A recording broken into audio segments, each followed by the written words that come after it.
décédé le 5 mars 2021 à l'âge de 61 ans à la suite d'un cancer foudroyant, Patrick Dupont a laissé derrière lui une empreinte indélébile dans le monde de la danse et de l'opéra.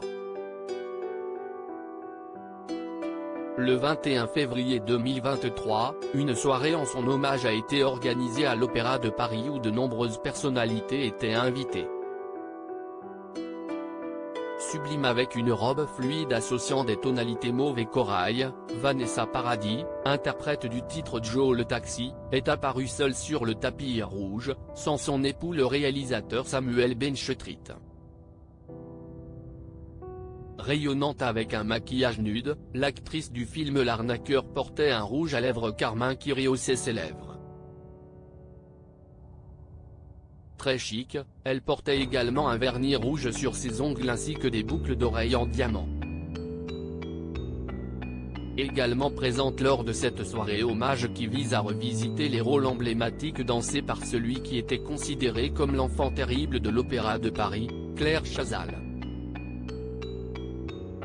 En total look black, la journaliste de 66 ans portait un look digne de Black Swan sur le red carpet puisqu'elle avait associé une robe bouffante en tulle noire avec une veste de costume classique.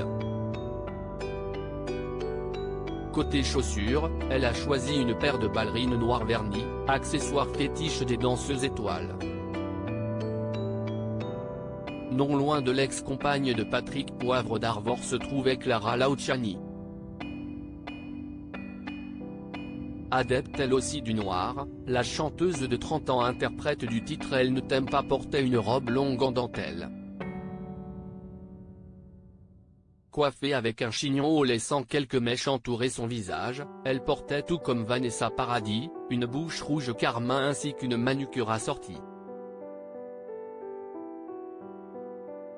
Ultra chic, elle a adopté un impressionnant collier qui mettait en valeur son décolleté.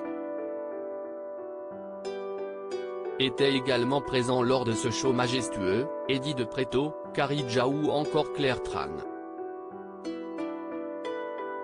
À la suite du traditionnel défilé du ballet de l'opéra, une procession sur scène des petits rats jusqu'aux étoiles, le directeur de la danse José Martinez, lui-même ancienne étoile, et Claire Chazal, grande amatrice de ballet, ont appelé à tour de rôle près d'une quarantaine d'ex-étoiles à rejoindre la troupe sur scène.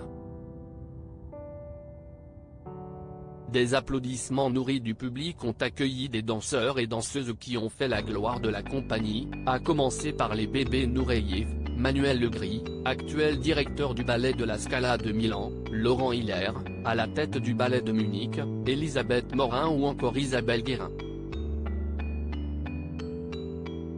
Une absence notable, celle de Sylvie Guillem, l'une des plus grandes ballerines du XXe siècle. Ainsi que l'ex-directrice de la danse, Aurélie Dupont. Le public a également ovationné les plus anciennes étoiles, Claude Bessy, nommé en 1958, qui a régné sur l'école de danse de l'opéra de 1972 à 2004, et Josette Amiel, nommée en 1958.